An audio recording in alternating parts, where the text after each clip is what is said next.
ఇజ్రాయెల్కు చెందిన అత్యంత శక్తివంతమైన గగనతల రక్షణ వ్యవస్థను హెజ్బుల్లా చాకచక్యంగా ధ్వంసం చేసింది. దీనికి సంబంధించిన వీడియోను రిలీజ్ చేసింది. ఇజ్రాయెల్ ఉత్తర సరిహద్దుల్లో మోహరించిన ఐరన్ డోమ్ వ్యవస్థను కొన్నాళ్ల క్రితం హెజ్బుల్లా లక్ష్యంగా చేసుకుంది.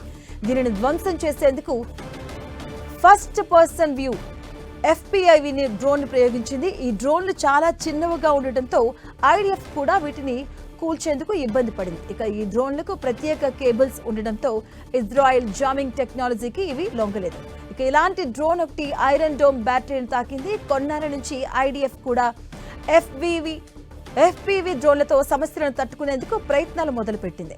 వాస్తవానికి కొన్ని నెలల క్రితమే air defence chief brigadier general Ran Koch డ్రోన్ల ముప్పుపై హెచ్చరించడం జరిగింది.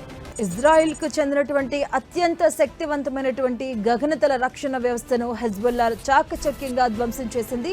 దీనికి సంబంధించినటువంటి వీడియోను రిలీజ్ చేసింది. ఇజ్రాయెల్ ఉత్తర సరిహద్దుల్లో మోహరించినటువంటి ఐరన్ డోమ్ వ్యవస్థను కొన్నాళ్ల క్రితం హెజ్బుల్లా లక్ష్యంగా చేసుకుంది. ఇక దీనిని ధ్వంసం చేసేందుకు ఫస్ట్ పర్సన్ వ్యూ డ్రోన్ను ప్రయోగించింది.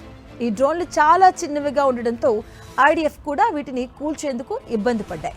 ఇక ఈ డ్రోన్లకు ప్రత్యేక కేబుల్స్ ఉండటంతో ఇజ్రాయెల్ జామింగ్ టెక్నాలజీకి ఇవి లొంగలేదు. మరి ఇలాంటి డ్రోన్ ఒకటి ఐరన్ డోమ్ బ్యాటరీని తాకడం జరిగింది. కొన్నాళ్ళ నుంచి IDF కూడా FPV డ్రోన్లతో సమస్యలను తట్టుకునేందుకు ప్రయత్నాలు మొదలుపెట్టాయి. వాస్తవానికి కొన్ని నెలల క్రితమే air defence chief brigadier general Ran Koch డ్రోన్ల ముప్పుపై హెచ్చరించడం జరిగింది.